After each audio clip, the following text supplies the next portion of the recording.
We talked a little bit about the history, and I just want to bring us back to reality a little bit from that last one.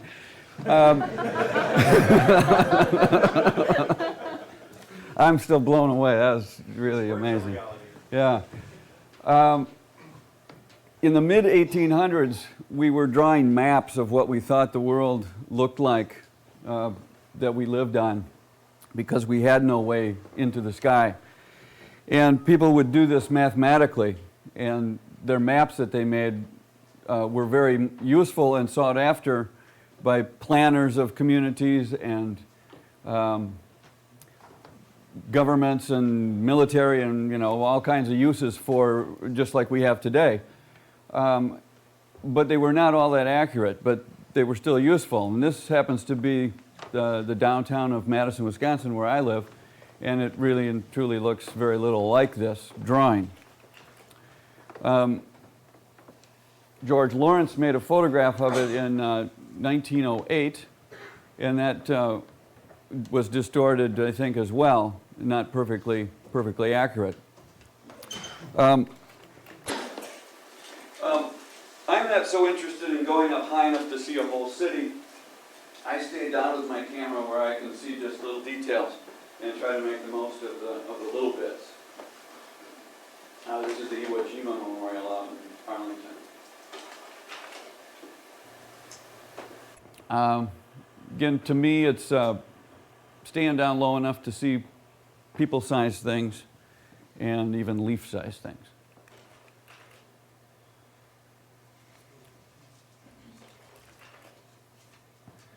People-sized things. I like to go places where I can see some human scale and see some human activity. But not only does it gives life to the image and color.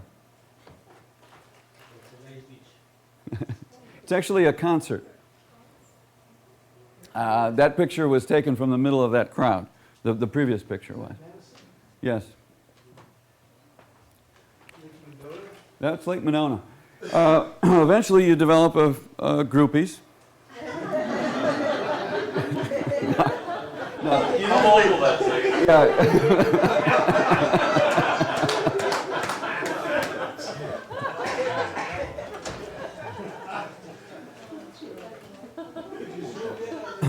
Yeah. Now that's where that Pano thing would have been good, huh? Although the resolution isn't so good, so Right. This was shot from an airplane. And this is the shores of beautiful Lake Mendota in Madison. And the big house there in sort of the right third, right in that intersection, is where our governor lives. I was in his front yard an hour previous to taking this photograph with my kite and made this one. And of course, this is the one that they used for the postcard and in the book of governor's executive residences. So I showed those two just to demonstrate the importance, the power of the close-up. We all know about close-ups in portraiture. It's the same with aerial. If you want to make a nice picture of a person, you don't stand a football field away. You get up close so you can see the detail. And again, I think it's the same with aerial work. This is really the downtown. Madison is on an isthmus, so there's interesting waterfront along two sides of the city. And this building in the foreground is a recent addition to Madison, designed by Frank Lloyd Wright way back in the 30s, but finally built grand opening was in '98. And now it's become really a big component in the city. And just because we come back to this location later, kind of remember how this is laid out here with this rooftop, which is a park, and then it's kind of a wide access right up to the Capitol building in the center of downtown. This is a detail of that building. You'll notice some kind of dramatic lighting. Again, it's sort of a close-up, and And here's a similar close-up, but putting people into it to give it a sense of scale and a sense of life.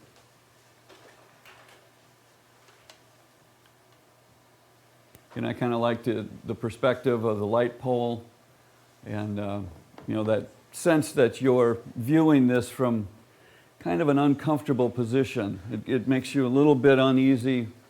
Where was this taken from? You know, your mind sort of tries to resolve where could you possibly be standing?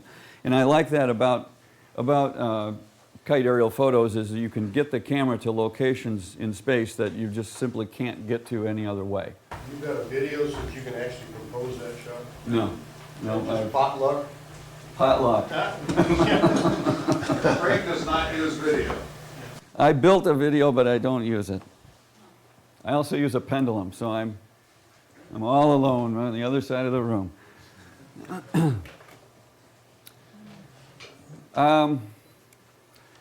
This is about, I guess I want to talk a little bit about lighting. There was a famous photographer that seems to be quoted, and I can't remember his name offhand right now, but he's often quoted in the photo magazines that I read, and when he was asked about the best advice that he could give about how to make good images, he just simply said, F8 and be there. And F8 refers to the aperture opening, and being there, I mean, that's the obvious thing. You're only going to get the shot, first of all, and most importantly, you've got to be there. You've got to be there when the lighting and everything comes together. If you're not there, you have no chance at it. If you're there, your chances increase dramatically. Interrupt just a minute. Can somebody go back behind that wall there and turn off the left 2 switches, please? Perfect. Thank you. That'll help. Okay. So this is the top of that building, the Capitol, and right in downtown. And again, it's about being there at the right moments. It's not an easy place to shoot to begin with because it's in the downtown. Yeah, but to be there at the right moments, you really have to stalk these things over a long time. This is Elvis. I found him.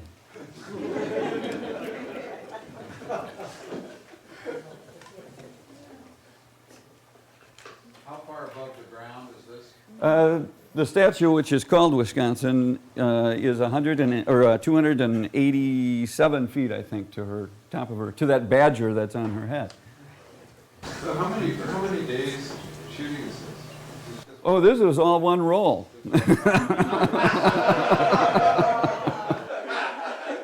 Really, all of these kind of golden colored ones, one roll. One day. You only had the one roll, though. Now, were you on a roof or were you sitting down on the street? I'm down, the building is laid out very similarly on all 4 corners there, and sort of in the upper part of the screen there you can see a stairway coming up. I'm standing to the right in this particular image in a similar stairway. So you were pleased when you got these back? Very much. You were on a roll. Yeah, that's exactly right. This is another airplane-generated photo, and this is a park in Madison. In the center of the photo, there's a little playground area. You can kind of see a diamond-shaped structure, and that's sitting in the playground, little like pea gravel, coarse sand kind of material where children play. And I just kind of happened to be flying back over this spot, coming back from a photo shoot. Sometimes I have to use airplanes because of the project.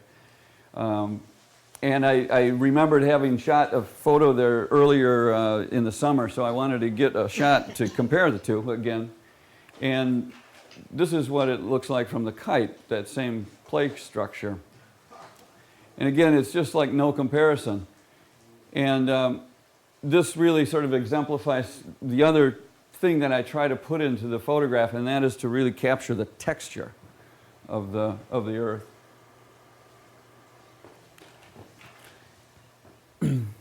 This is another, I think this one's kind of been around the block a few times, but I never get sick of looking at this one, to tell you the truth. Walking your buffalo. Right. It's got hyena by the shadow.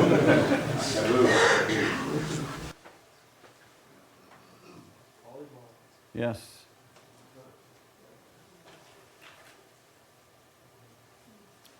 This is out on Robben Island. It's just a desolate cemetery out there. I'm not sure who's buried there. The markers were all sandblasted and worn off from years of just the sand blowing on them. South Africa, right? In South Africa,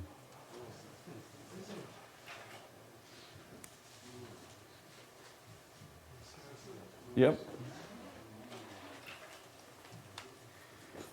I too, like Scott, like to incorporate shadows, and my family, my kids, which when my kids were younger, it was easier to talk them into. I couldn't leave them home alone, and they didn't mind so much going to a park or going out flying with Dad, although it wasn't about flying the kite they were interested in. It was just going somewhere, and sometimes I would just have them help me to aim it or to pose and be in the shots. In this case, both my kids and another neighbor kid are in this shot, and I just had my daughter hold her arms out.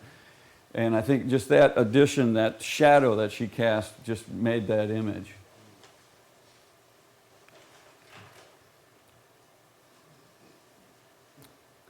And it just, the shadow becomes really more about what it's about. Yeah. Washington Island, well, it rocks to begin with, but it's a little island up off of Door County in Wisconsin. I came upon this in the sand. Someone had piled these rocks to spell this out, and while you're walking across the beach, you could hardly notice it, but I just knew immediately that it would make a great aerial photo. So. Wintertime is also a good time for texture. Yeah. And excellent lighting. Although I don't think you'll find a bunch of Girl Scouts on skis down there. One can hope.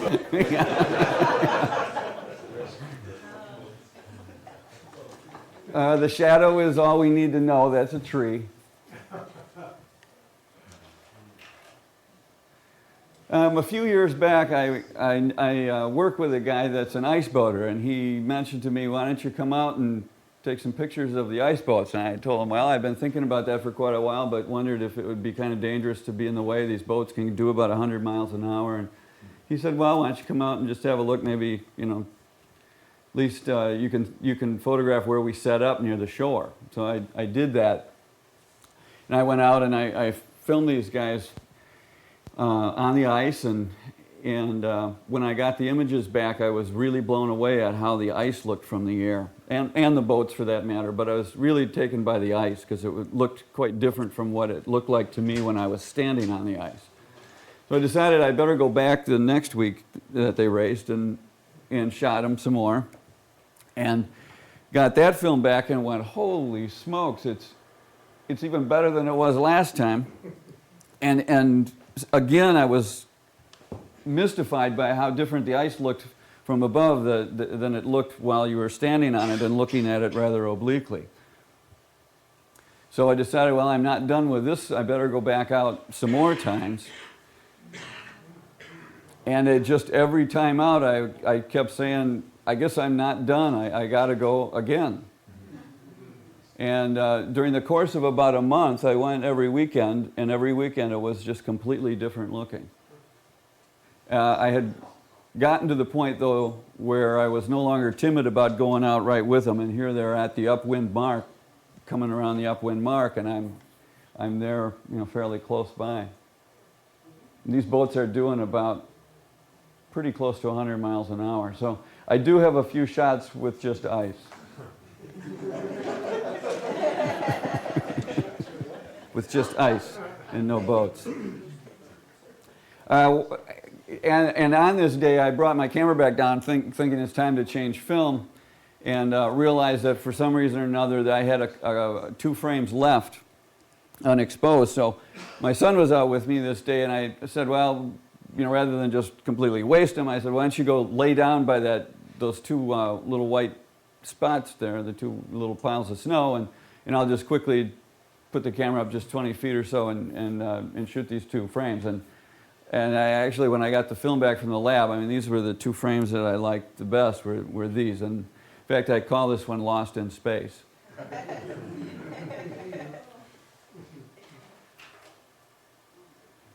Back out now, it's getting to be about March, and it's starting to get a little bit warmer, but yet the ice is still very, very thick and solid, but a little bit different lighting, and the ice is starting to sort of evolve to a little different look to it. It warms up enough during the day to melt the surface, and so it's sort of refreezing the top little quarter inch or so every night and day cycle, so it gets this sort of crystalline look to it.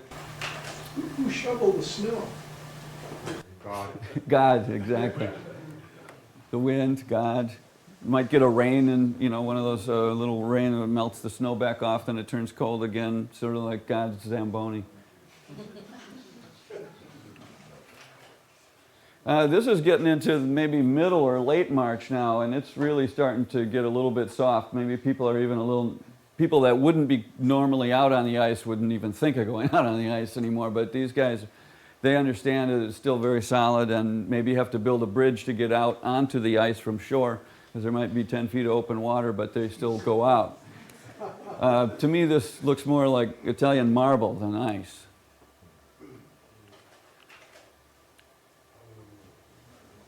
Next year, I had to go out again. Looks more like a Star Wars scene.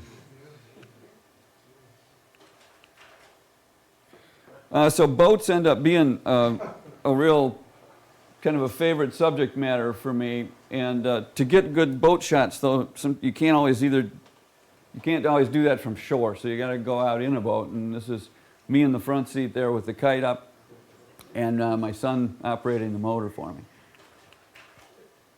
And we work pretty well together. These guys didn't even know we were doing what we were doing. How come your water is so black? Because we're facing away from the sun and there's not a ripple on it. This is sort of in a sheltered bay. The kite is up high enough to be reaching into the wind. The wind is, coming, this is in sort of a little protected bay, so the wind is offshore. And there's just no light coming back off of any waves. How do you meter this? Is this hand metered or program or? Remember when I said F8 and be there? F4 and be there.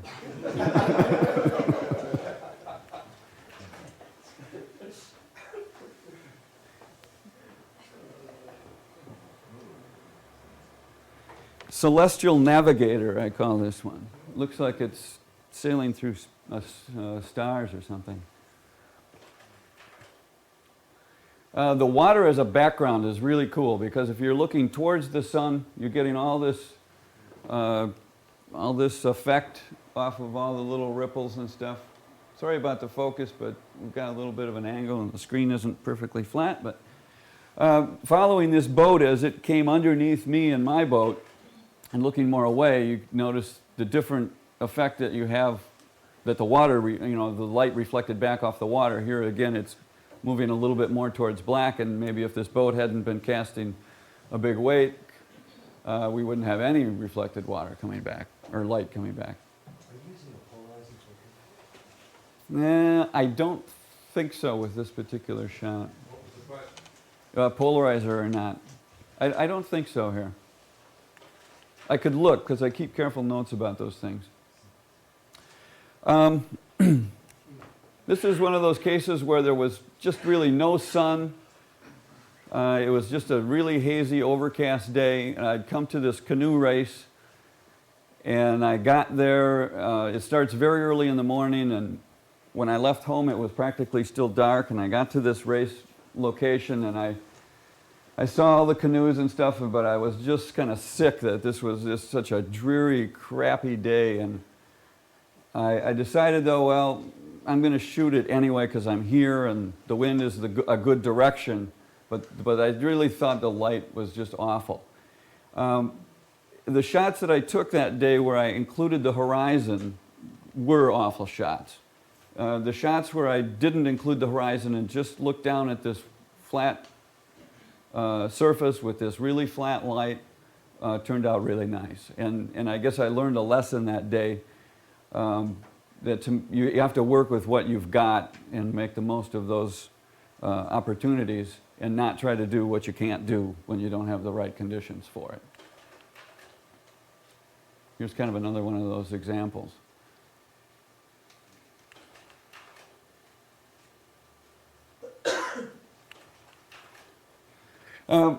This, I guess technically this is an aerial photo, but I put this here.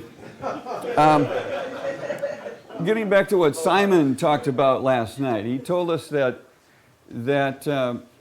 when we do aerial photography, we're drawn to it because it's this combination of things in our lives. And I don't know, where is Simon? I really like that because it's really hits it on the button.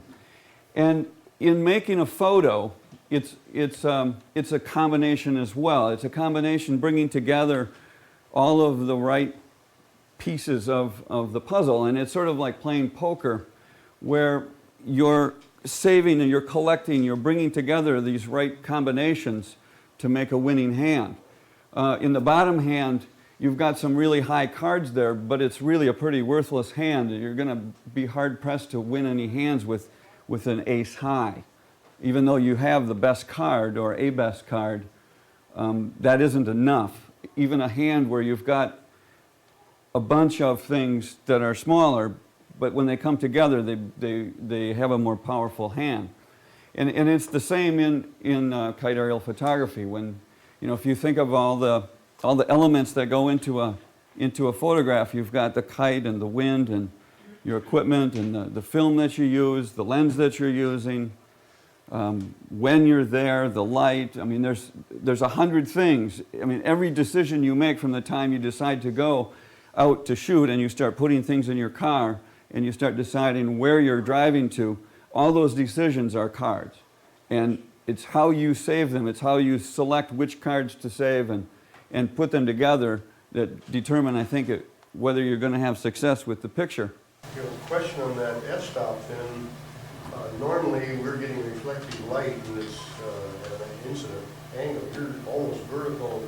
Are you using a camera that's automatically picking its own f-stop, or did you have to... I almost never let the camera go on automatic.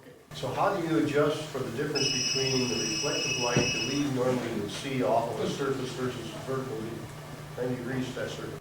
Usually when I shoot something, when I go out to shoot, I have a shot in mind or a subject or target in mind, and so I'm doing some metering on that before I send the camera up. And I will walk around a site and do some meter readings to know how to set the camera up for what I'm looking to do. Good enough to equal vertically off the surface like some of your shots? I guess so. Maybe you had to adjust it 2 or 3 stops. Or something. Sometimes. I mean, depending on what you're doing, and it is a little different over water than it is over something like this. But I have this one here because this is one that I consider a failure. There's a lot of things that did work in this shot, but what I tried to do, I just shouldn't have tried to do it, because I'm trying to get this shot and basically trying to shoot right into the sun. Maybe if I'd have used some filters, it maybe would have helped, but I think it was just that I wasn't there at the right time, or I had chosen at some point to come to the wrong side of the stadium. Had I been at the other side looking this way, it would have ended up being a better shot. Camp Randall. I don't know how anyone know how the Badgers did today. This shot was maybe a few months later, and at an evening game that started at 7 o'clock, so the sun was way off to my right. You can see the shadows on the left side of the people kind of even coming underneath, through the upper deck there. So it's about making those choices and making the combinations come together better. I'm surprised they let you play your kite here in camera. You don't have any trouble with that? I don't know. I might now that there might be some more problems there. But I was actually shooting this as part of a book project from the local newspaper company that had gathered about 30 photographers together to contribute to this book called Badger Game Day, which documented a day in the life of a Badger football game. And this ended up being the center double-trucked image of that book. How good is the team? That year they went to the Rose Bowl. This one, Michelle would recognize this. This is one that basically was contributed to me winning the Capua Prize in 92, I think it was, or one, something like that. And this is a shot I managed to get for a poster from that same newspaper that a few years later did a poster project. And it was kind of interesting because they hired two people. They hired me to shoot this game, and they hired a man, a friend of mine that's a photographer with medium format equipment to shoot out of an airplane with the idea that the best shot would get the poster. And I was thrilled to get it.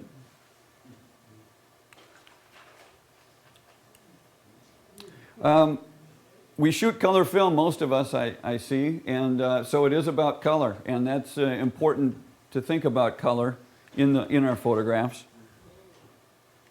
This is Annapolis Harbor. Brooks will recognize this, in the Chesapeake.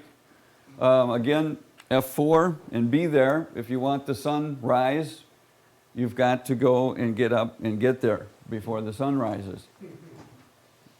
There's nothing magical about using a kite to make a photograph. It's not just automatically, if you use a kite, you're going to get this magnificently miraculous photograph. You still have to do everything that a photographer that's using a tripod has to do to get a good image. All those rules will still apply. This is my front yard. It looked like this about a week ago again. I was going to try to take advantage of the color, and I talked my daughter into going out and doing a little bit of raking. I said, just enough, just rake a little bit because I think it'll make a nice addition to the photograph. I assured her she didn't have to rake the whole yard, but just do a little bit of raking. So I went out to shoot her, and it wasn't until I got these pictures back that I noticed the pattern that she had put in there. I had walked over that thing 3 times and never saw it.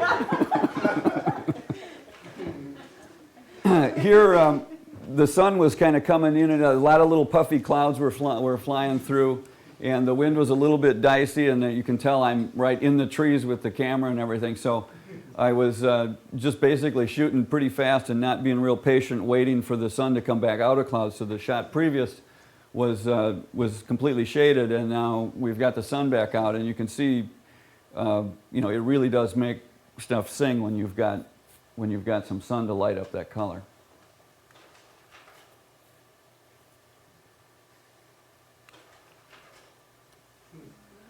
This is a new building in Milwaukee. It's designed by a guy named Pelly. And it looks like a fish. Is that at the lakefront? Yes, this is the addition to the Milwaukee Art Museum. It's a fantastic building.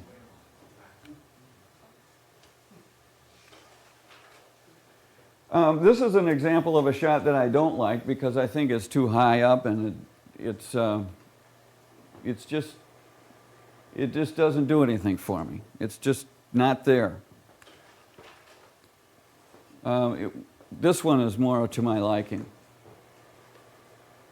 You feel like you're someplace where you don't belong. You feeling like you're listening in or looking in at somebody. It gets you a little bit, a little uneasy. Feel a little seasick too. One guy working on his thesis or something here. This is a university terrace, Union Terrace. It's called sort of the living room of the university outside on the waterfront. Again, this is about being there at the right moment, at the right time, before the sun gets up too high to ruin the shadows, and have a bunch of people show up and leave their paper cups and stuff strewn around. Because in the afternoon it looks like this. And if this is what you want, then you go there in the afternoon. Sometimes, though, you do need to get higher up because a bigger, grander pattern evolves in seeing something that's not maybe about individual people scale, but about, you know, sort of these other great patterns that come about when people just sort of gather and don't really even realize how they're creating art in just the fact that they're putting their blanket down and sitting down and just trying to get a good view of the concert that's going on outside of the Capitol building. Again, you have to be at the proper height to take in the scene.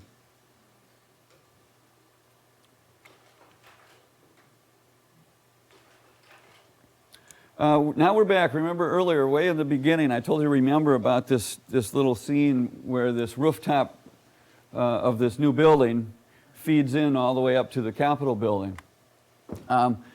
Last December, late in December, we had a warm December. So this is after September 11th, however, and I had decided after work that the conditions were right for this shot, and this is not an easy thing because to go up this street with a kite to the Capitol building to make photos of the Capitol as the sun is setting in this nice gold light I was hoping to get means the wind has to be a certain direction. It has to be out of the southeast. Well, for Madison, Wisconsin, that's pretty rare, and when it is that way, it's often not very pretty out. We don't have good clouds. Usually it means that it's stormy. So it's a rare chance. So when I had the chance, I jumped on it without really calling the proper authorities.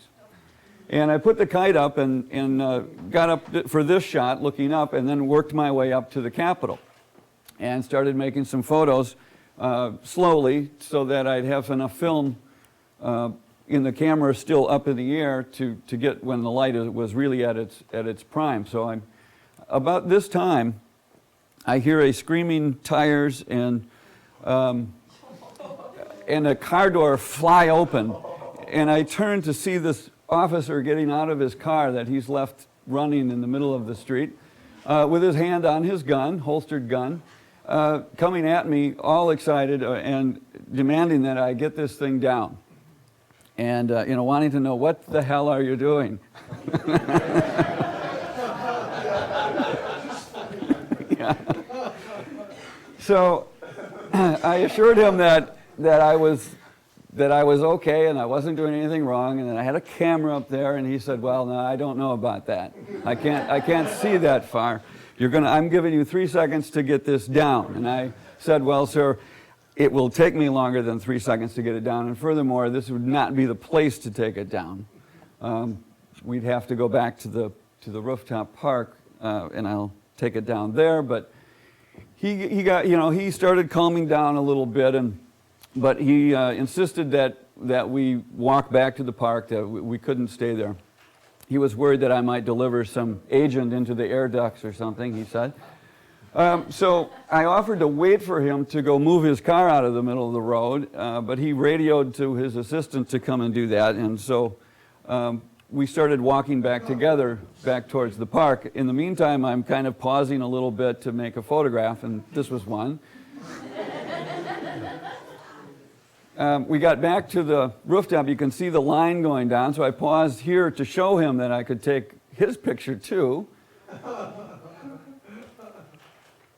We got back onto the rooftop. You can again see the line coming down. If it was a little darker in here, I think you could see us walking along back up to the rooftop where there's plenty of room to maneuver there. And when I got the camera down low, I took a picture, and by this time we're having such a great conversation that he's smiling and we're shaking hands. I thought the next one would be you in jail. Yeah, he threatened that a few times. He threatened it. So, and you can see now, look at the light on the Capitol. I mean, it's just, I'm just sick about this. And so I said to him, "Well, but it's okay for me to fly here, right?" And he said, "Yes." So he went back to his car. I went back up with the camera to get a few shots just as the sun was going down now, and then finished by looking back up to the Capitol here, just as the lights were coming on. You can kind of see the green incandescent. Did you use the camera automatic for the light level? This one I probably did put it back on set it on wide open and let it choose a shutter speed that was fast. To- Yes, yeah, and these are all duplicates of those slides that you're looking at. You shoot most of the time? Yeah, almost exclusively. So I went, he told me, in the past I'd always gone and gotten a permit to shoot at the Capitol grounds, and of course since 9/11 we've had to be a little more aware of these things, and I apologized of course for not having that permit up to date. And so the next day after this I went back to the Capitol Police and applied for a new permit. And about 2 weeks after that I still hadn't gotten my permit from them in the mail, so I phoned them up and talked to Sue. I said, Sue, what's up with the permit? It was 2 weeks ago that I applied. What's your decision on it? And she said, well, Craig, we're really just not sure that we want to have a kite flying over the Capitol to do photography or for any reason. And I said to her, well, Sue, then I assume you're going to ban any aircraft and all aircraft from flying over the Capitol. Then 2 days later, I had my permit. So you just sort of have to push a little bit sometimes. But I do have an up-to-date permit now, so I can go back and not be thrown in jail. And that's what I brought to share with you today. So thank you.